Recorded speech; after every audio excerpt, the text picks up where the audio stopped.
What's the fallout from the latest Christian McCaffrey news? Can you safely drop Hollywood Brown in your FFPC redraft leagues? And how do you handle the Dolphins without Tua Tagovailoa for the near and maybe distant future? Plus, the author of the history of fantasy sports and the stories of the people who made it happen, Larry Schechter, joins us to tell us all about the book, all about all the content, and the role the FFPC played in the history of fantasy sports as well. We've got a great show for you. Ferrell Elliott is here. I'm Eric Balkman. Stick around. Your high-stakes fantasy football hour starts now. Can't stand the pressure. I've seen greater men than me, the lesser. Broadcast live and heard around the world, you are now watching the most entertaining hour of radio on the planet. Welcome to the High Stakes Fantasy Football Hour presented by myffpc.com with your hosts Eric Balkman and Ferrell Elliott. The High Stakes Fantasy Football Hour is your home for analysis from the best players in the world. And now, because no one else was available, here are Eric Balkman and Ferrell Elliott. Solace in the scripture. Are we not all our father's sons? I became a man, nobody ever told me what a man was. Thank you, Rob. Greetings and salutations to all of you Balkaholics and Ferrelliacs tuning in right now, downloading later, streaming, whatever, and around the world. I'm Eric Balkman. You know me from the FFPC, the RotoViz High Stakes Lowdown, and of course, the High Stakes Fantasy Football Show on the Better Sports Network. My guest tonight, Larry Schechter, is going to be coming up at the bottom of the hour. My co-host is the definitive commissioner of fantasy football, Ferrell Elliott. He'll be joining me shortly. Coming up on tonight's show, we're going to really break down a lot of news that came down through the pike today. Christian McCaffrey, Hollywood Brown, obviously the stuff that happened last night in the Bills-Dolphins game we'll get into as well. If you want to connect with us on X, you can do so at HSFF. I'm at Eric Balkman. Of course, you can follow Ferrell there at jferrellelliott. Follow the KFFSC at KFFSC Official. And follow Larry Schechter at Larry Schechter. That's LarrySchechter. KFFSC.com is where to learn more about the Kentucky Fantasy Football State Championship. Facebook page is facebook.com/HSFFhour, and email us at highstakesfantasyfootball@gmail.com. I love the emails that we get in. You know, a lot of shows, everybody kind of goes away from it. They just use X now, which is fine. But we still get emails on the show, which is great. Send them in now if you have any questions for us. We'll try to get through all the chat room questions, all the X posts, all the emails in our fantasy feedback segment coming up, I would say in about 15, 20 minutes or so, maybe 25 minutes. I want to thank our audio engineer, my best friend Bryce, and of course our producer and mutual friend Rob. If you are looking for more action, by the way, I'll just say this at the top of the show. Unbelievable support from all of you once again this year for the Fantasy Football Players Championship, both online and the live events in Las Vegas. I did not see as many people as I wanted to in Las Vegas, not because you guys didn't show up. You were all there, but I was just so busy with stuff. I had as many conversations as I could have out there. If I did not talk with you, don't take it as a slight. I hope to reconnect with all of you in person very, very soon, including maybe the live events next year. So thank you so much for the support. It was awesome seeing all of you in Louisville. It was awesome seeing all of you in Las Vegas. It was a blast. And a lot of times, I don't get to see so many friends I've made in this industry over the last, better part of 2 decades. And was awesome to reconnect with many of you. Sean Green popping in right now. I ran into him a few times in Las Vegas. Balky, you saw me, and that's what counts. Yes, it did count. And it was great hanging out with you and talking shop with former guest of the show, Sean Green, of course, a PBJ contestant this year, a guy who's playing in the main event, the Fantasy Pros Championship. Awesome to hang out with Sean Green, for sure. So shout out to all of you for player support for all our contests this year. Thank you. Kudos and kudos again. If you are looking for more fun, because we don't have drafts going on anymore until probably January, but we do have the FFPC Weekly Challenge that is going on right now. You can go to myffpc.com and play in it. There's no draft. There's no salary cap. You just pick whatever players you want. The only restriction is you can't stack. Only one player per team.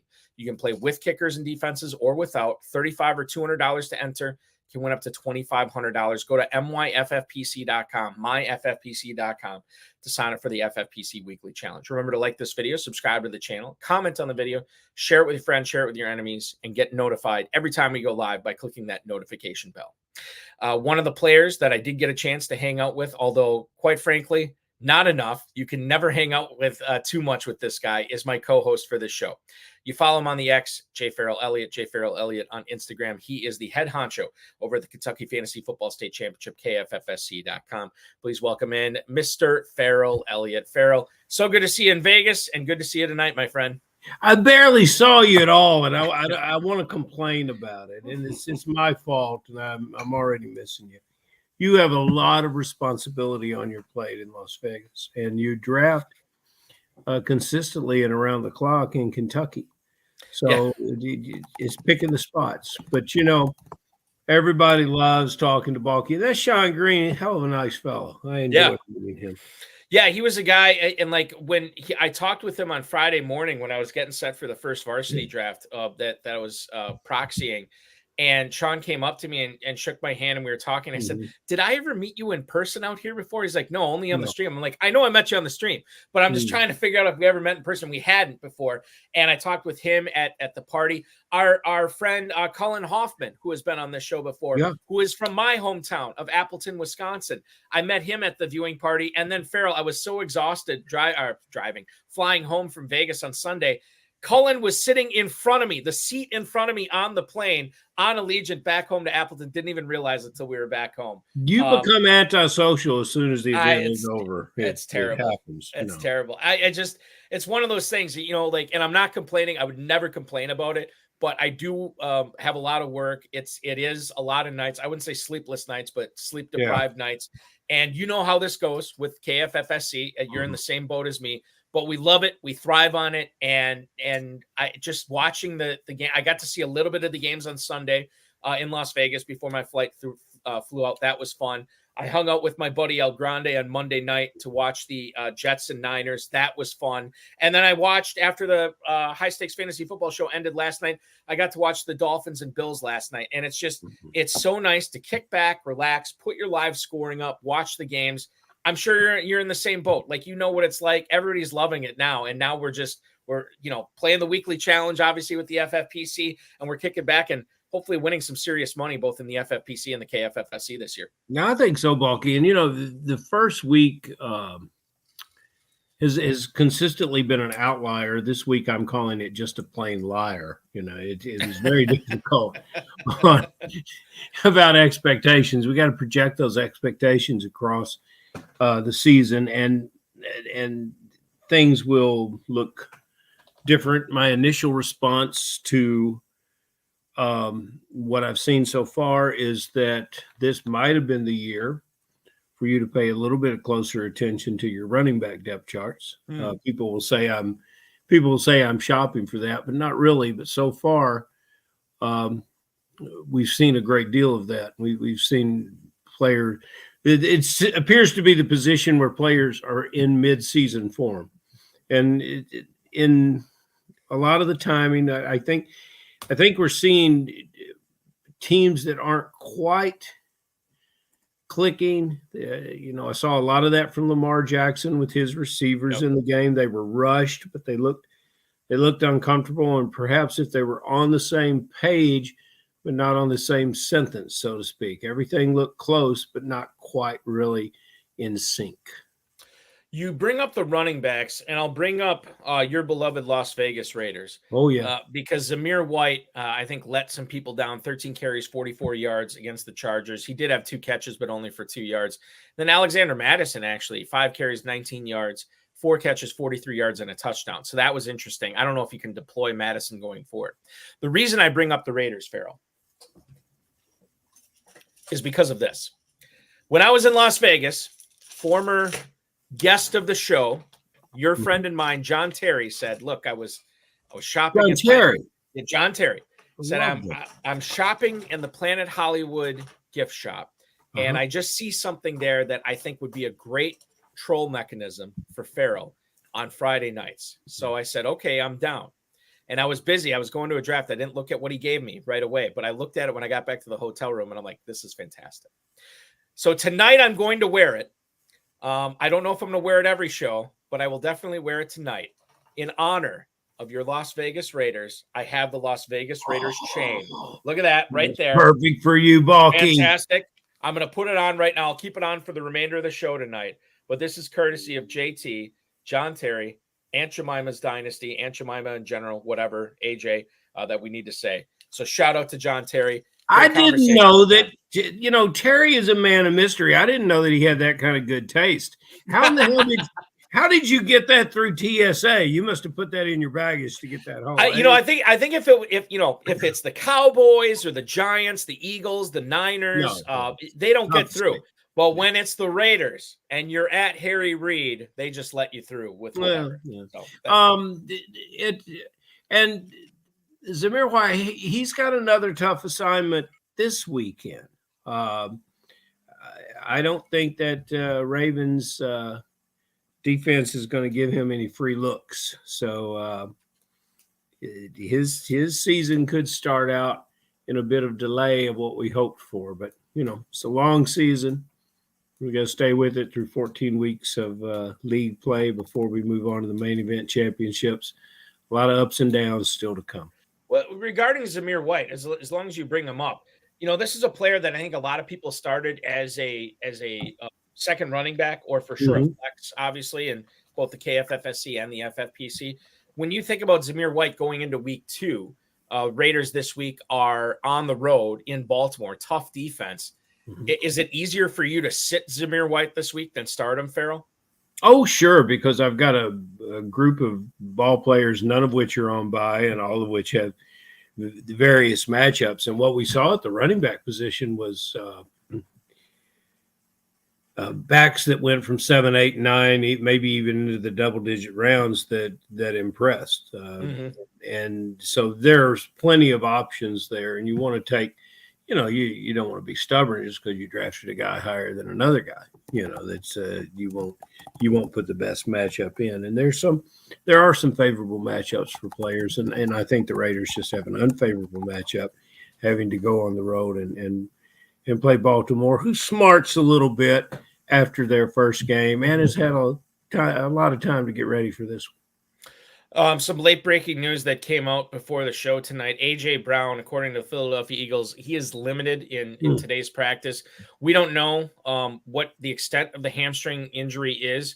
But Ferrell, you have KFFSC waivers processing Saturday night. You got FFPC waivers processing Sunday morning.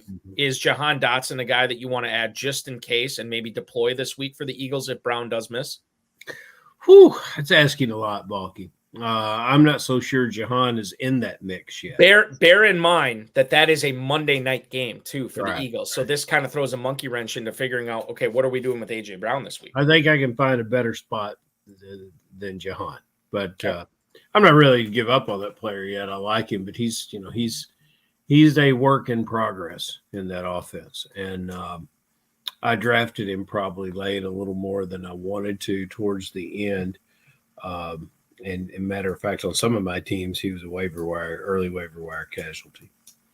We found out some bad news out of the Bay Area today with San Francisco. Kyle Shanahan saying not only that Christian McCaffrey is not going to play in week 2, but that the Niners are considering putting him on injured reserve. According to Shanahan, McCaffrey had his worst day in suffering through this injury yesterday, prompting a change from Shanahan previously saying they're not going to put McCaffrey on IR to now saying that he might go on IR. This is bad.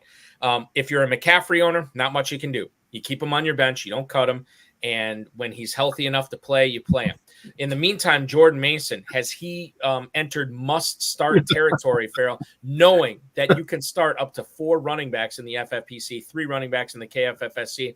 Look what he did to the Jets the other night. I'm having a hard time benching him. If McCaffrey is out again, you got to play Mason, right? No, you should definitely have Jordan Mason in your lineup. What a fantastic performance he had against a defense which we were told was going to be very stout. And Mason, he was ready to play from snap 1, and he got better and stronger during the game, which is what you like to see in a running back. I think that people that really know fantasy football and have done well, I think of Trevor Holt down here in Kentucky. Trevor's been a Mason fan forever. He wants to draft him even when Elijah is healthy. So you there's an idea that he's possibly the third running back. Not anymore. And he's great. Yeah, that's a significant find if you have him on your roster. And that's why, one of the KFFSC players sent me a note and said, that's why you handcuff your first round running backs. He's very pleased that he has Mason on the team. Late breaking news that we found out a few hours ago. Kenneth Walker, Ferrell, is being listed as doubtful with an oblique injury for his week 2 matchup against the New England Patriots. That game between New England and Seattle is a 1:00 game. So we will know by 11:30 a.m. Eastern time whether Walker is active or not. Let's assume he's inactive because it's difficult to come back from a doubtful tag.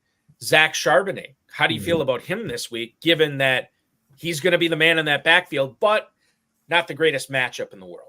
Not the greatest matchup, but the front office there has done a good job putting backs together. I love Walker, and Charbonnet I have big respect for. And Charbonnet put up significant numbers last week, given the opportunities that he had. I would not hesitate to get Charbonnet in the lineup, and I might start him in front of some players that have a better pedigree, but may not get the same kind of usage. And there's double-digit running backs. I mean, just so we can turn Terp's crank a little bit. Let's talk about Ezekiel Elliott. No longer looks like he's carrying a mule on his shoulder. He's jumping over defenders, and he had 10 rushes, scored a touchdown.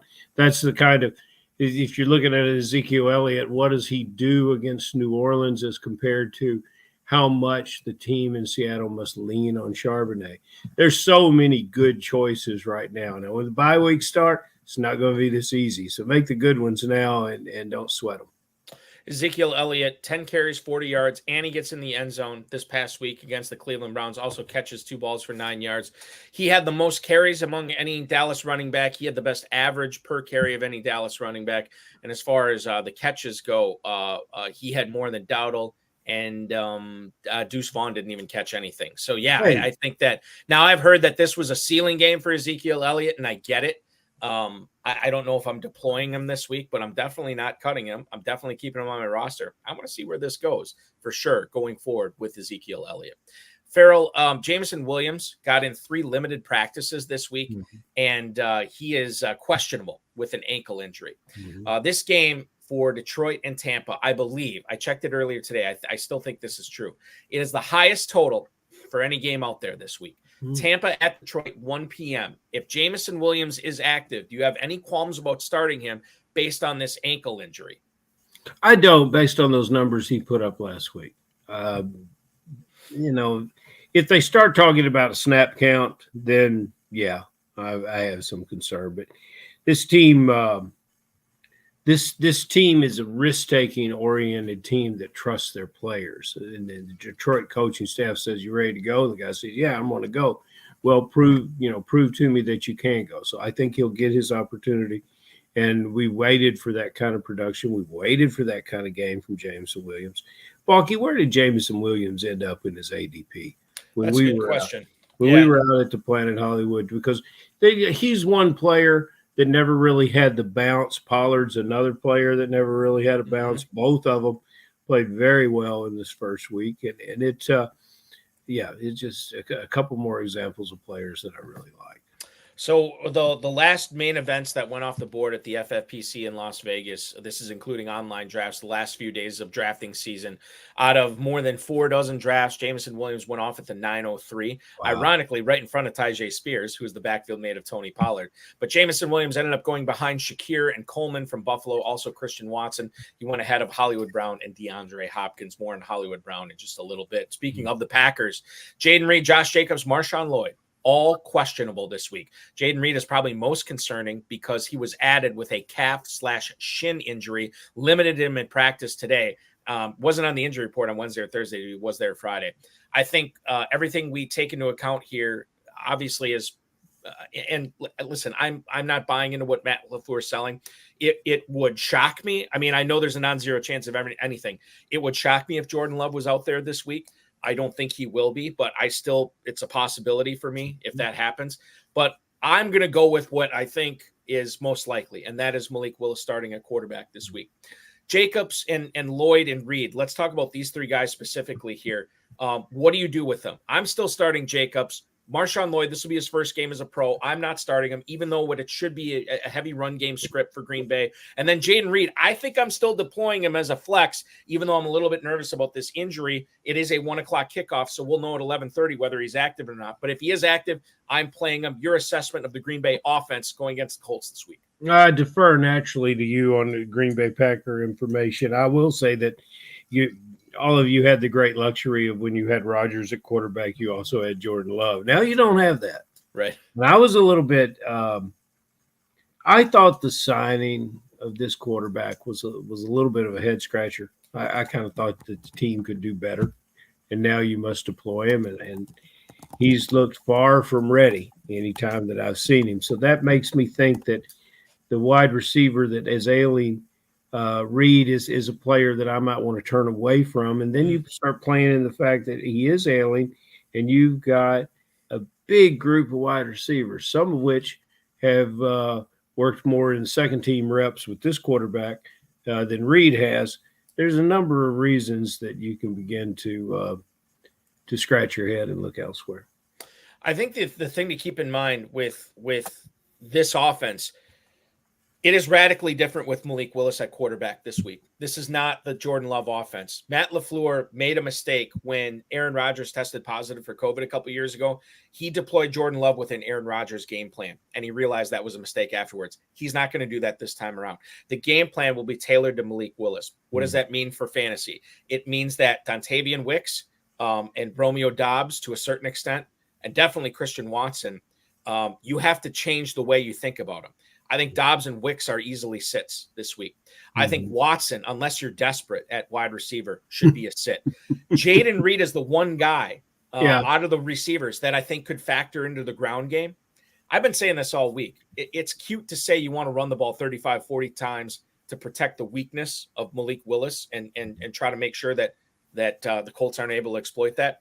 That's fine and good to say. I don't think you're going to be able to pull it off. One of the Packers beat writers who I've had on my local show pointed this out to me, and I know it's a different situation, but when Jordan Love had to start for Aaron Rodgers in that COVID game a couple of years ago, Jordan Love, was throwing the ball downfield. He was pumping the ball deep outs against Kansas City. The game plan was not restricted. Now, I don't think that that's the same case because Love had been in the system for a couple of years. Willis has been in the system for a couple of weeks. By all accounts, Willis is actually a pretty intelligent guy. He's got a cannon for an arm, so he can pump it downfield. And I think I don't want to say it's inarguable, but it's close to inarguable that he's probably more talented with his legs than Jordan Love is too. So I think there are different things that you can do with Willis. That said, I'm not starting Willis. I am starting Jacobs. I'm staying away from Wilson. I'm staying away from Lloyd. I'm staying away from both tight ends. But Reed is kind of on the borderline for me. If it makes sense for you, start him. If not, shy away. I think you'll be okay. That's the way I look at the Green Bay Packers offense this week. Some other stuff we should get into here, Ferrell. T. Higgins doubtful for week 2 against the Chiefs. Did not practice at all this week with the hamstring. Is Andrei Yoshevas on your flex radar in the FFPC? Sure he is. And he was drafted in most of the leagues that I played in, especially towards the end.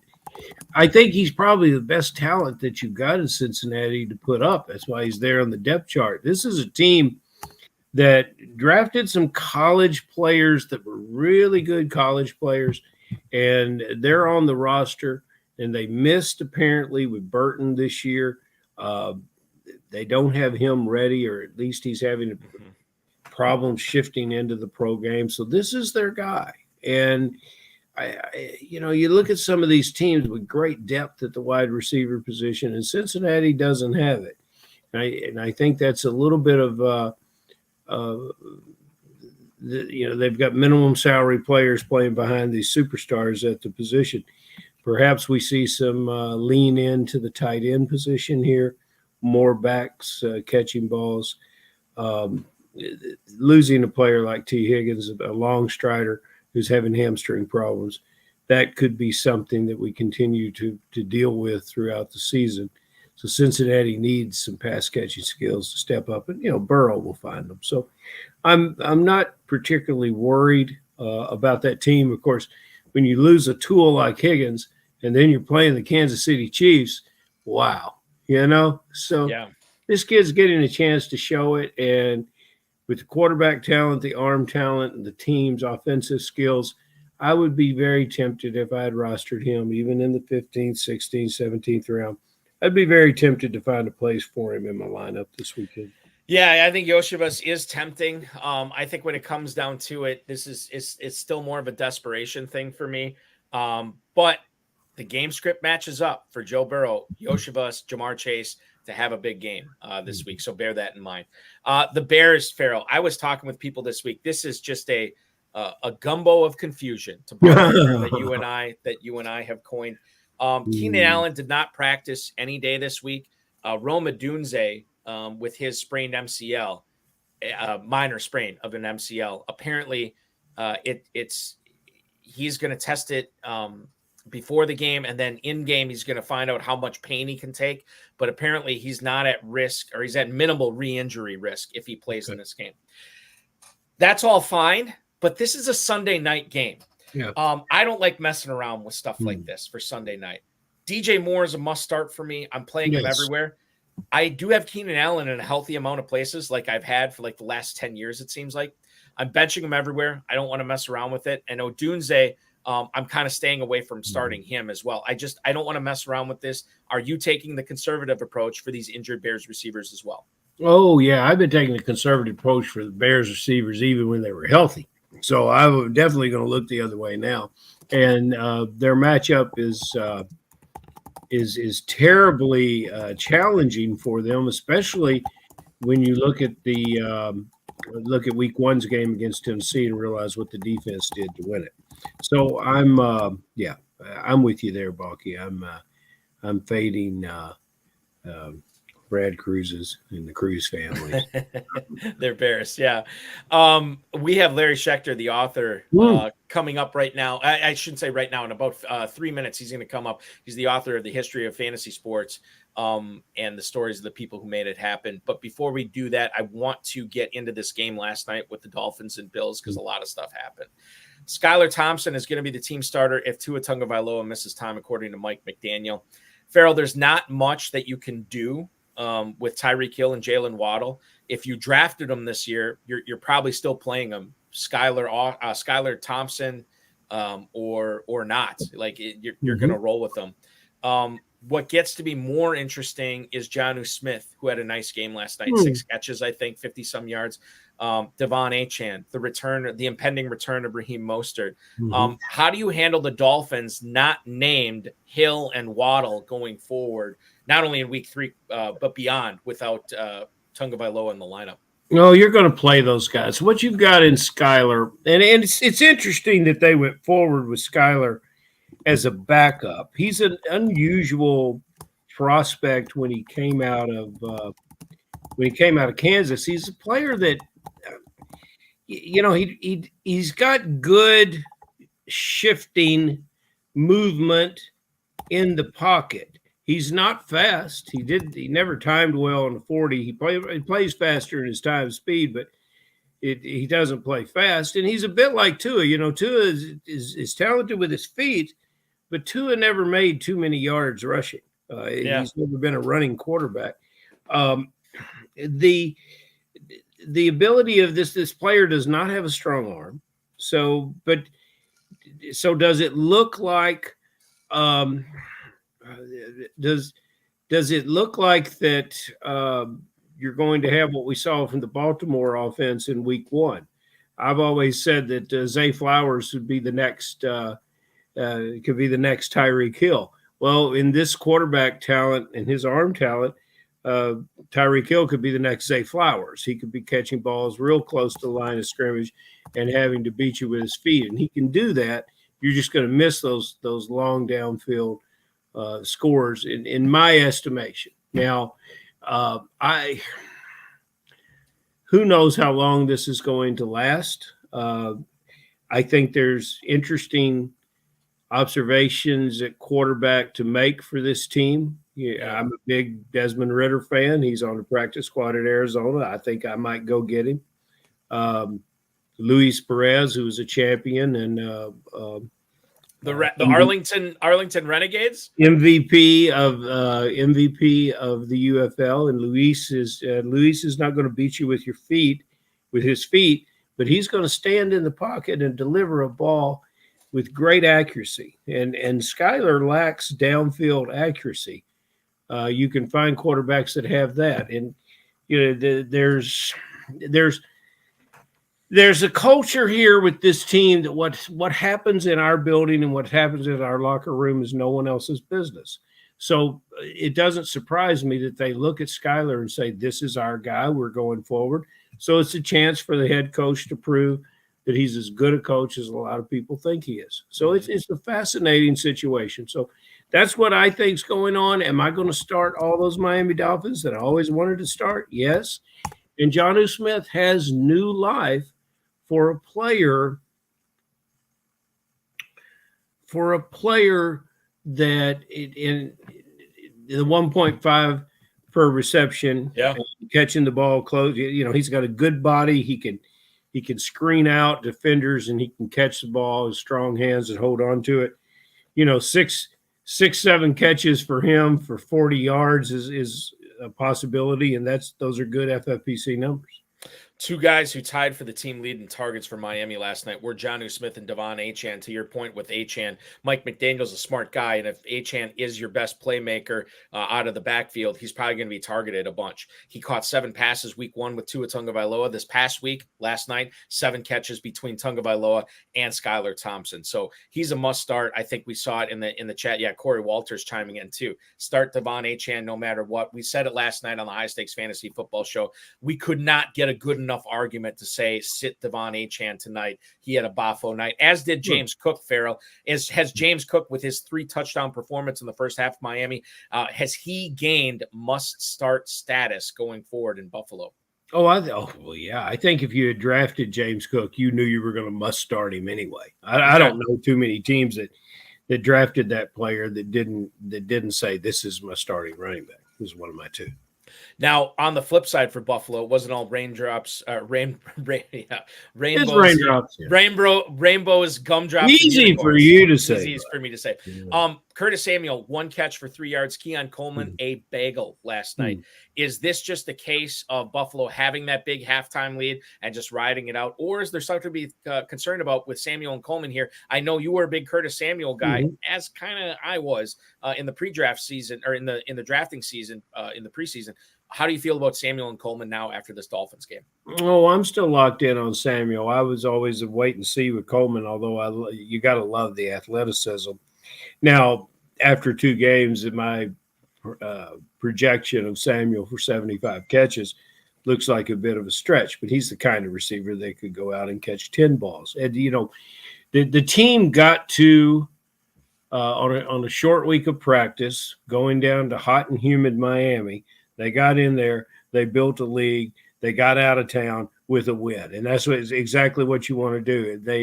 They targeted Samuel in the end zone once, a good defensive play by the Dolphin defenders, and the pass was a bit errant.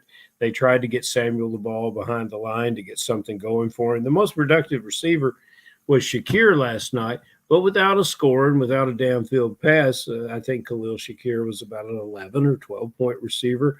You know that's going to completely change over time. And if you notice, Josh Allen didn't necessarily try to beat anyone with his feet. He extended the play. He got the ball to the third-string running back. And I think it's encouraging to talk about who we were drafting, I think, in the 13th, 14th, and 15th round, running back Davis out of Kentucky. Yeah. They got him involved in the game, and he showed that he can be a force at the running back position and spell Cook. So it's a big, big win for Buffalo.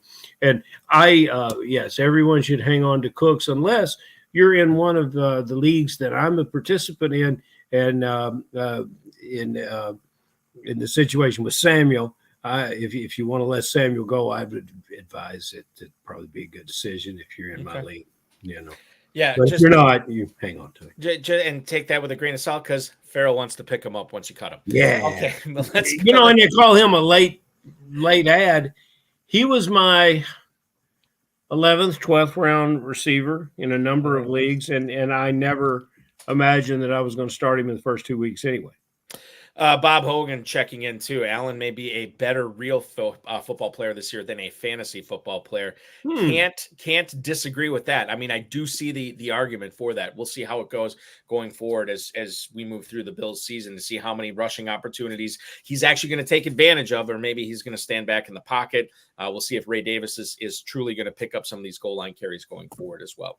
I want to bring in tonight's guest, ladies and gentlemen. He is the author of the 2014 Amazon bestseller, Winning Fantasy Baseball, one of the best fantasy baseball players in the world, two-time winner of the CDM Sports National Salary Cap Contest, beating more than 7,000 teams in 2002 and 6,000 teams in 2005. He's been in the USA Today sponsored Labor League 3 times and the Tout Wars Expert Leagues 6 times. One of his keys to success in fantasy baseball is attention to detail. And he actually used that ability in researching, doing interviews, and writing the history of fantasy sports, including fantasy football. He's retired, living in Florida. You can follow him on the X at Larry Schechter. That's LARRY SCHECHTER. Please welcome on to the High Stakes Fantasy Football Hour, Mr. Larry Schechter. Larry, thank you so much for hanging out with us tonight. So good to have you on, dude. Great to be here, guys. And Hey, I'm surprised the Tom Brady to the Dolphins rumors haven't been starting. You know, he should unretire.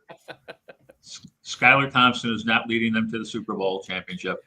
Boy, wouldn't that be the most Brady thing in the world? He steps out of the Fox booth and he just becomes the Dolphins quarterback. They not only win the AFC East, but they win the Super Bowl. I'm here for it. Like I'm excited to see it, Larry. Yeah, so you are in Florida, retired in Florida. Are you a Dolphins fan? What are you doing spending your time in Florida right now? I live in Boca, which is an hour north of Miami. I'm not a Dolphins fan because I'm from upstate New York originally. I also lived in Boston for a long time. I came down here about 8 years ago, had a good retirement going, play golf, no taxes here, no winter. You know, I was not a winter person. I don't like, you know, skiing or any of the winter sports. So it sucked being up north for the first 55 years of my life. Yeah, I know you're a Red Sox guy. Are you also a Patriots guy, Larry? Yeah. This year I'm taking a pass on the Patriots, I think, but won't be much to root for there. But you know, I'll tell you, I know, you know, we're going to talk about my book tonight, and this actually has to do with my retirement also. The thing is, 2 years ago, I decided to write this book, The History of Fantasy Sports, and I thought it was something I could knock out in about 3 months. You know, I thought there's probably 30 people I need to talk to. I knocked this thing out in 3 months of hard work. I had no idea what I was getting myself into. It took 18 months of pretty much, you know, it was like a full-time job doing just an unbelievable amount of research, interviewing dozens and dozens of people. And it was 18 months of a full-time job. Then I spent a few months full-time working on getting it published. And since it got published in May, I've been working full-time doing PR, trying to get the word out, get book reviews, you know, and everything. So the point is, I was happily retired. And the last 2 years, I've given myself a full-time job. And there's no end in sight. So I ruined my retirement. You know, No. I used to play golf. Like 4 times a week, go to happy hour afterwards. Well, you know, when I really got into the book, I cut back, I was playing like, you know, maybe 2 times a week. Sometimes I was playing just 9 holes instead of the back 9 and happy hour. I'd play 9 and I'd leave. The guys in my group started calling me 9-hole Larry. That's gonna be one. That's gonna be one of my fantasy football teams next year. 9-hole Larry for sure. And I'll tell you something. This is the first year in like 30 years or so. I am not playing season-long fantasy football. I did not have time to do my normal prep. I've been so busy. Oh, so, we've got therapy for you there. We can. Yeah, so I tell you, the book is worth the effort. The book turned out unbelievably well. You know, what happened is my idea was nobody's ever written a book like this. You know, I looked around at the fantasy sports industry. You got millions and millions of people playing worldwide, everything from fantasy football to fantasy Iditarod, fantasy wakeboarding, you get fantasy everything.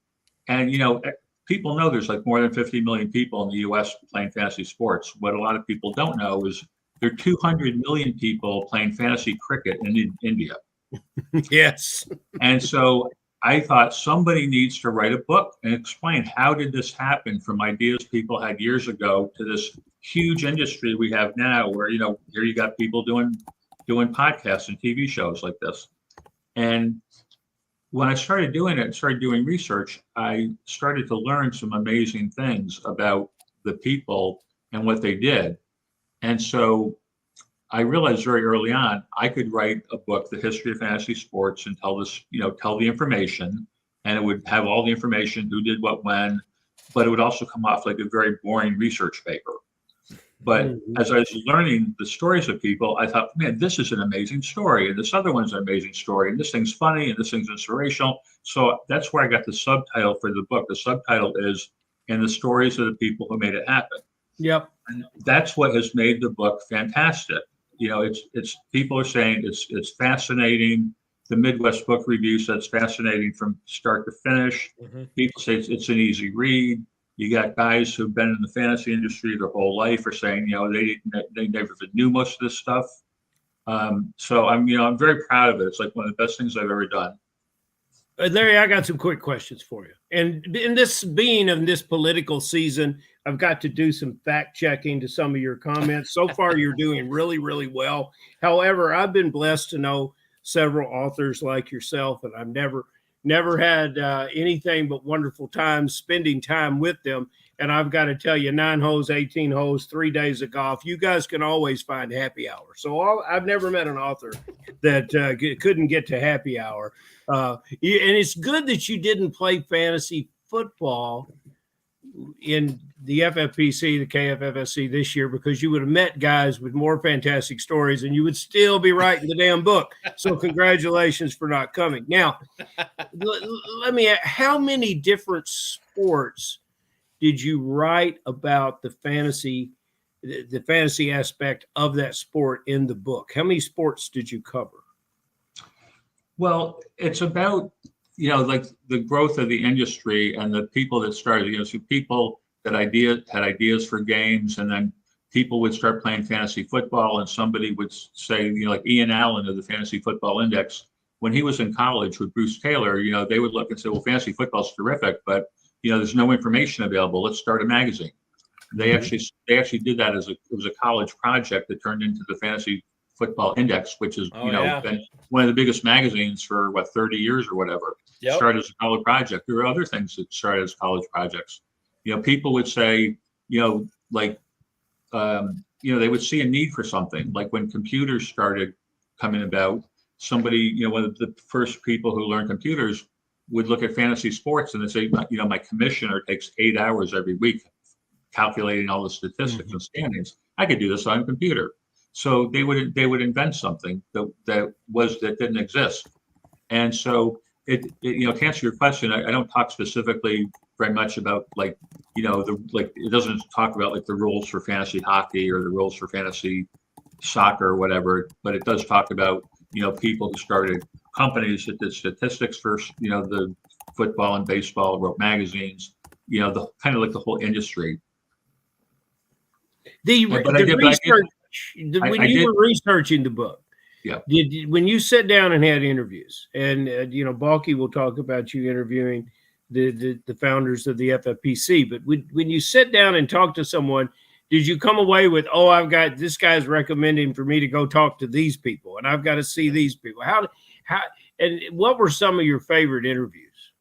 Yeah, it was maddening because I would research something and then that would send me down 4 more rabbit holes. Yeah, right. Interviewing, I did most of my interviews were on Zoom, so I could record it and play it back and get what I need. And when I would play it back, I would think I look like I'm a lawyer doing a deposition. You just told me X, Y, and Z, but in an article in 1982, you said ABC. Which, were you lying then or were you lying now? or just misremembering. You know, because that's the thing. I mean, I'm asking people what happened like 20 years ago or something. You know, I can't remember what I had for lunch yesterday. One that was funny to me personally is John Zaleski, who had John. He was on the former guest of this show. He's been on this show before as well. Okay, great. Well, he was on the original board of the Fantasy Sports Trade Association. And one of the things I did, there's a chapter about the Fantasy Sports Trade Association. And one of the things I did was try to figure out who was on the original board. And it wasn't that easy to find out who was there and who wasn't. And when I talked to Zaleski, I told them, like, there's certain people I know were there. One of them being Christine Schellhart, who was with Sporting News. But there were like 3 people I wasn't sure. Like, I knew 9 out of the 10 or 12 or whatever it was. So I told Zaleski, okay, I know this guy's there, this guy, and Christina Schellhart. And he's like, oh no, she wasn't there. There were no women there.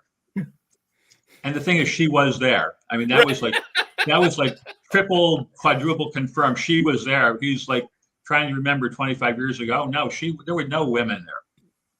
But Zaleski had a great story about that meeting, though. He said that first board meeting, that the 12 of them were sitting at like a long lawyer-like conference table, and Zaleski's at one end, and oh God, I can't remember. One of the guys from EA Sports was at the other end. And before the meeting started, they looked at each other and they started laughing out loud. And somebody else is like, what are you guys laughing at? And the 2 of them simultaneously said, we're at a fucking board meeting for fucking fantasy sports. But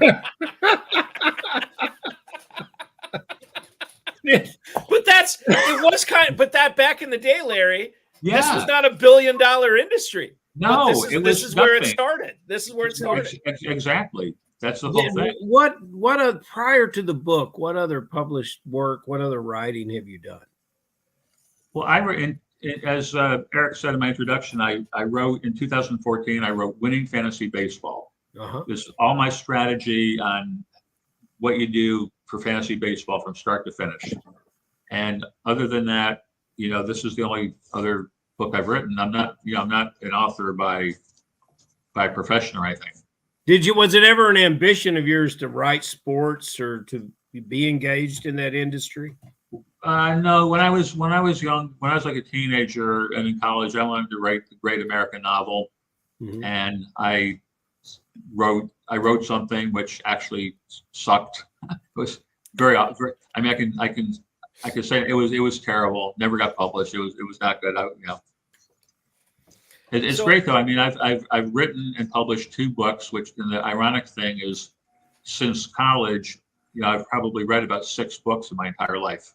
Oh, come on, Larry. You don't have a favorite author? Larry Schechter's his favorite author. There you go. Yeah, looking in the mirror. Yeah. I know that you sat down at least with Alex Kaganovsky from the FFPC, and I'm assuming Dave Gerzak. Can you talk about the role that the FFPC played in your research and in this book? Yeah, I interviewed both of them about the FFPC, and there's a progression. The high stakes industry had kind of a progression where it started with Emil Kadlik and Lenny Papano. Lenny Papano from Draft Sharks. The 2 of them were friends, and they talked a lot on the phone, and they got the idea of doing something. I think it was the story's in the book, but if I remember correctly, Emil called Lenny one day, and he said, "What are you doing?" And Lenny said, "I'm watching the World Series of Poker, and I'm answering some emails and watching the World Series of Poker." The 2 of them had been discussing doing something, but they didn't know what. And when Lenny said, I'm watching the World Series of Poker, Emma was like, that's it. Yep. That's it. We got to do like a World Championship of fantasy football.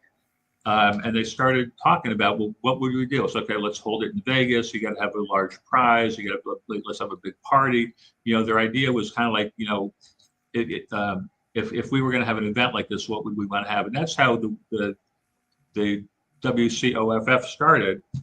And then from there, you had Greg Ambrosius started the National Fantasy Baseball Championship and the National Fantasy Football Championship. And one thing that's really funny and ironic is when Emil and Lenny started the WCOFF, they placed an ad in Greg Ambrosius magazine. Greg started out, in the magazine business with Fantasy Sports Magazine. So they placed an ad for the WCOF in Greg's magazine. And when the advertising manager told Greg about the ad, Greg looked at it and Greg was like, wait a minute, they want people to spend money on airfare and hotel and a $12.50 entry fee or whatever it was at the time to fly to Vegas. Greg thought this is never going to work. He said, we'll take the ad, but they have to pay up front. And then, months later, Greg went to the event because his friend Grady Tinker couldn't make a draft, and he had Greg come to fill in for him or something like that. I'm not the exact details, but in the book it's exact. So Greg goes to the event and he sees how amazing it is, and Greg immediately knows, I want to do this. After being so skeptical, thinking it didn't have a chance to work. And so then, from there, then you had the WCOF was sold to Gridiron, and your guys, Alex and Dave, who loved playing in the WCOFF. Yep. But they didn't like what was happening with Gridiron. They saw it was going in a bad direction, and they decided they were also originally had another friend of theirs, Lou Tranquilli, was involved. And they decided, let's start our own thing. And that's how FFPC came about. And then, of course, there were other ones. Ian Ritchie started one, and there have been other ones. So the book has a chapter about like everything you'd want to have. It's got the precursors to fantasy sports, then the origins of fantasy baseball, the origins of fantasy football, the first commercial games, first books, magazines, websites, radio and TV, the high stakes that we're talking about now, the Fantasy Sports Trade Association, various miscellaneous things like injury experts. Then, of course, you got daily fantasy sports. You got the worldwide expansion, and you got a bunch of legal issues. This whole chapter about the big legal issues that have faced the industry. Larry, at some point so obviously this idea came in your mind, you know what, I should write a book about this. You did the winning fantasy baseball thing 10 years ago. It worked out. It was a hit. And then you get this idea in you get the bee in your bonnet, and you're like, you know what, I want to take this on. Was there ever at any point when you started your research and you were doing this and you got overwhelmed by like, mother of God, I got to talk to all these people, all this stuff happened, I didn't even realize that happened? Was there ever at any point where like, there is so much more to this than I even realized? There were several points like that, and I mentioned this in the preface. It's like I said before, it's like I'd find something out and send me down 4 more rabbit holes, and then I'm trying to find out, from people what happened, and I'm getting conflicting information, and I got to try to figure out if I can figure out what is actually true or not. There's sometimes people told me great stories. I'm like, oh my God, this is great. This is definitely going to be in the book. And then I find out later it's not even true. But at the same time, it was so aggravating and so much work. I would learn things. I would learn something, hear some story, and I just knew, oh my God, this book is going to be great. I just knew, like, one story after another, this book is going to be freaking great because this stuff is incredible. Nobody knows this stuff. So that kept me going and getting through it. Beautiful. Was there Balky? Based on what Larry just said, I there's one word that comes to mind for me, and that's sequel. I was going to ask about that. Just come on. So, Larry, the first thing I thought of when I was researching this and looking at everything that went into this, I thought about Bill Simmons' The Book of Basketball, which I read. I got it as a gift, actually, from FFPC co-founder Dave Gerzak for my birthday. I don't know how many years ago. I read the whole thing. It took me a long time. It was like 600 pages long. And then I found out there was a sequel to it. And I'm like, you know what? I'm good on the sequel. Like I can't dedicate that much time to this. However, for the history of fantasy sports, this is a quick read. It's a fun read. And I think it leaves people craving more. Has there been any talk about you doing a sequel to this book? This thing just started.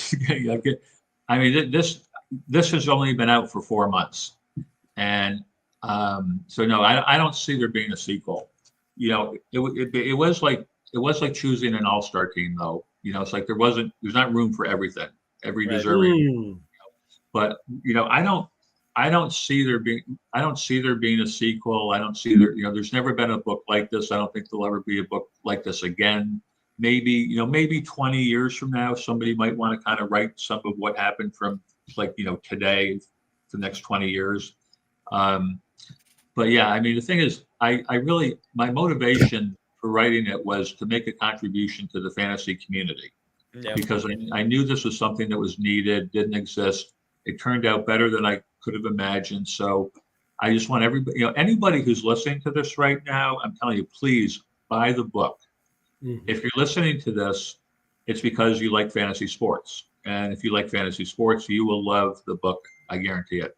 Well, it memorializes everything that we go through on a daily basis. And everyone that's listening tonight and will download and listen to this show later, Larry, they're either going to know the people that you're speaking about, or when they listen to your stories, they're going to know, I know a guy just like that. So it's going to be really good. It's going to resonate. Yeah, it will resonate with anybody who's reading this. And I wanted to mention this earlier. Rest in peace, Emil Kadlik, who passed away just a couple of weeks ago too. One of the godfathers of fantasy football. And I know I talked to a lot of people in Las Vegas this past week that just it really hit home, because they wouldn't have been drafting live in Las Vegas without Emil, without Lenny Papano, and he really made it happen, which I know you will bring forth, or you have brought forth in the book for sure. Larry, I have a journalism degree. I didn't really use it because I'm doing a fantasy football podcast on Friday nights, but I will say this: I've gone through the peer review thing. And it's daunting and trying to, research everything thoroughly and make sure that you have an answer to anybody who is questioning your research or anything like that. I know how difficult that is. But I also know that one of the things that I did in my journalism career, it's people. People drive the story. That's what it's all about. And I think that you have really focused in on this, maybe not initially, but as your research went on, it became about people. It became about their stories. You talked about John Zaleski earlier. Is there anybody else in this book that whose story really rang true and resonated for you when you were putting this all together? Honestly, there are dozens of them. I can name a couple off the top of my head, but there's just so many. Even there are people like, there's a guy named I think his name is Larry Pullman, if I remember correctly. Where he was involved in something, and I looked at it and thought, well, let me just take a look at this. I doubt this guy's going to be of any interest. I doubt I'll even mention him in the book. And I started reading. I was like, holy crap! There's like 3 great stories right here from this guy, and so he's in there. And there's a guy. A guy was in the World Trade Center on his honeymoon on 9/11, and his story of getting out of that hotel. In the twin. I don't know if I said this properly. His hotel was in one of the Twin Towers on 9/11. So he had to get out of this building before it crumbled. And his story of what happened is amazing. And it's not in the book just because it's this amazing story. It's in the book because it's directly related to how this guy ended up getting into the fantasy industry. Okay. And there's a guy who was in an APA baseball league. APA and Stratomatic are 2 of the precursors of fantasy sports. They're a guy in an APA baseball league for many, many years, and he got ALS. And he thought, he'd have to quit playing. But his wife said, listen, if you want to keep playing APA, I'll do whatever I have to so you can keep playing. And she would go to the games with him and roll the dice and whatnot. And after a few years of this, his condition got worse and worse. It got to the point where he could only communicate through an eye reader and his wife reading his lips. And in that condition, his team came from behind in the bottom of an extra inning, scoring 3 runs to win his first ever APA World Series after 39 years in the league. Unbelievable. And you got Unbelievable. this guy I mentioned before, Larry. I think Larry. I'm thinking Larry Pullman. I'm not sure if that's right, but it's in the book. But this guy, he was in a very early fantasy football league, and this is when, the Sunday night game, you'd have to wait until the paper on Monday to get the box score. So he gets to the last week of the regular season, and going into the Sunday night game, he's got one player in the Sunday night game. He needs this guy to score a touchdown to make the playoffs. No touchdown, no playoffs. Touchdown, he's in the playoffs. So he goes to work Monday morning. On his way to work, he stops at the newsstand. He buys a paper. He gets to his office building. He goes into the restroom. He gets in a stall, sits in the stall, opens up the paper to the sports section. He sees the box score. His guy scored a touchdown. He's like, yes, yes, yes. In the stall. He gets out of the stall. There are three guys standing there staring at him. This is what it creates. This is what fantasy sports creates. Obviously, stuff like this. This is just crazy good stuff, crazy good stories in this book. Larry, did you get a sense? And two more questions for me real quick before we bid you adieu on this Friday night. Did you get a sense of what the future of fantasy sports looks like as you write this in 2023, 2022, 2024, publish it in 2024? Did you get a sense of what you think the future of the industry looks like? Not at all. People ask me that question, and I have no idea where it's going. Although there was, one person that I interviewed. This is in the book. I can't even remember who it was. He said something to the effect of, we've come so far, but if anybody thinks this is kind of like where we're gonna stop, they're crazy. It's gonna really go. It's like, who knows? I wouldn't even hazard a guess. It's the history of fantasy sports and the stories of the people who made it happen. By Larry Schechter, available on, is that where you want to direct everybody? Amazon.com. I've been putting up the link here. Is that the best place for people to go? Amazon's the best because if you want any details about the book, the reviews are fantastic. It's like a 4.8 on Amazon, and the editorial reviews are fantastic. That's like the easiest place to get it if you have an Amazon account, but it is available. Most booksellers' websites have it paperback and ebook. Yeah. We also, we're obviously a worldwide podcast. You are doing a book signing at the Barnes & Noble in Plantation, Florida at the Broward Mall a week from tomorrow. So people can come in, not only get the book there, but get it autographed by you, right? Right, from 1 to 3. And they're going to be very disappointed with the autograph. My handwriting sucks. Larry, I should ask you this too. Did you play any fantasy baseball this year, or did the work on this book prevent you from playing that as well? No, I did play fantasy baseball. I did do that. And I shouldn't have. My teams were horrible. There I was. I had, Spencer Strider at number 1 or number 2. At number 2, I had Spencer Strider at number 2. And at number 3, I could have taken anybody but Acuna or Strider. I could have had Mookie Betts, Bobby Witt. I took Corbin Carroll. Well, Corbin Carroll's not as disastrous as Acuna or Spencer Strider was. But yeah, you're right. Yeah. I get it. Listen, Larry, this was such a treat having you on. The book is called The History of Fantasy Sports and the History and the Stories of the People Who Made It Happen. Larry Schechter's book available on Amazon.com right now. Search for it. I've got the link up right there on the screen right now. If you want to get it, it's not expensive. You're talking about less than $10. This is an easy read. And of course, if you are in the Florida area, next Saturday from 1 to 3, check it out. Barnes & Noble at the Broward Mall, Plantation, Florida. Larry will be signing there as well. Larry, we will continue to follow you on X at Larry Schechter, LarrySchechter. Thanks so much for coming on the show tonight, man. I really appreciate everything you do. Keep up all the great work, man. All right, thanks. I tell everybody, if you like fantasy sports, which you obviously do, or you wouldn't be listening to this. Right. Just don't even think about it. Get the book. If you're busy, get it now. Read it when you have time. Yeah. If there's some reason you can't get it, put it on your wish list for Christmas gifts. Oh, there you go. That's a great idea, which Amazon makes it very easy to do, for sure.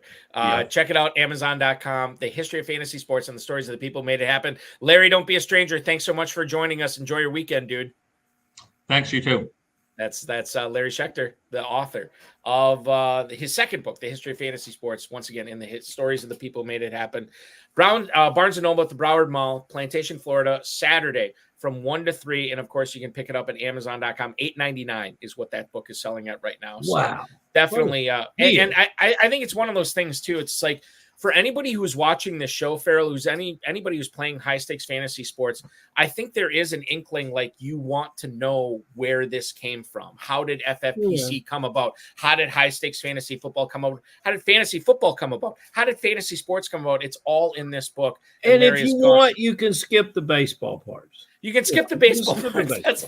There's plenty of football stuff in there as well. Glad that John Zaleski made it in there, former guest of the show, and obviously Alex Kaganowski and Dave Gerzak in there, and Lenny Papano, Emil Kadlik, a host of players. And now Paul Charchian gave it a big endorsement too. So definitely check it out. Amazon.com is where you can get that book. Wow. What a fantastic show we had tonight, Ferrell. I think we helped some people out with their fantasy lineups. I think we helped people out with their fall vacation reading with the history of fantasy sports as well. And I'm so glad that once again, I get to spend a Friday night with you. It's the highlight of my week, not only because it's the end of my week, but I get to spend some time with you, which is always fun, my friend. What in the hell is a fall vacation? What are you talking about? I'm going on one. Really? Here's the thing. So I never used to go on one, but my wife, God bless her, always schedules a fall vacation. This year we're going, I think, once again to the Bahamas, the second to last week of October, maybe the last week of October. I got to look at that again. But this is what I'll be doing when it's nice and temperate here in Northeast Wisconsin, where I get the crisp leaves and the bite in the air, which I love, the autumn wind, as Raiders fans know all about. Then I have to go to the Bahamas and suffer through the heat, which I don't enjoy. What days are you going to be on this fall vacation? It is going to be, I'm looking it up right now. It is going to be, I leave October 19th and I come back October 27th. I'm going to call you every day you're going. You do that. I mean, please, because I need the respite. Yes. I love my family. I love my kids, but and I'm going with my in-laws too, which is going to be a treat. So yeah, I'd welcome any kind of fantasy football conversation that we can have. We'll call you twice a day. I love it. Okay. I love it. Ferrell Elliott, the commissioner of the Kentucky Fantasy Football State Championship, KFFSC.com. Ferrell, thank you so much for joining us tonight. We'll talk with you again next week, my friend. See you, Bob. That is Ferrell Elliott, ladies and gentlemen. I want to thank him. I want to thank Larry Schechter, the FFPC, Rob, Bryce, of course, each and every one of you tuning in for this extra special episode tonight of the High Stakes Fantasy Football Hour. We will be back next Friday, September 20th, with the FantasyPros Championship Week 1 fourth place team owner, Robert McNamee, who is a longtime viewer, listener of the show. So I'm very excited to have him on and get his thoughts on how he built his team and how he's continuing to make sure that it is competing for that $1 million grand prize this year. In case you missed the High Stakes Fantasy Football Show on the Better Sports Network on the FFPC socials, I had player profilers Jason Allwine last night. Real treat. You can check it out on the BSN socials as well as the FFPC socials. Next Thursday, CH Herms from Optimus Fantasy co-hosts with me as well. That will go from 7 until 9 on Thursday. And I also found out that, not that you want any extra bulk in your life, but if you like Jason Allwine and Player Profiler, I will be the guest co-host of Wake and Take a week from today. That will air at 10 a.m. Central Time. Jason Allwine and myself taking you through everything you need to know for Week 3. In case you missed Tuesday night's RotoViz High Stakes Lowdown, check it out on the FFPC socials and the FFPC YouTube channel. 2016 Football Guys Players Championship, $250,000 winner Mike Kuzma was my guest. It was a lot of fun. He's got some teams that are loaded for bear again in 2024. And then this coming Tuesday, one of my favorites, Week 1 FFPC main event, third place team owner Scott Hoyt joins me on the RotoViz HSLD that will air on the FFPC YouTube channel at 10 p.m. Eastern Time. Don't forget to play the FFPC Weekly Challenge. Lineups locking 1 p.m. Sunday. No draft, no salary cap. If you want to play with kickers and defenses or without, you can do that. 1 player per NFL team. Other than that, you can pick whatever players you want. $35 or $200 to enter, and you can win up to $2,500. Go to myffpc.com to play in that. Remember to like this video, subscribe to the channel, comment on the video, share it with your friends, share it with your enemies, and get notified each and every time we go live. Good luck in week 2, ladies and gentlemen, in all your FFPC leagues and all your leagues in general. Your weekend officially starts now.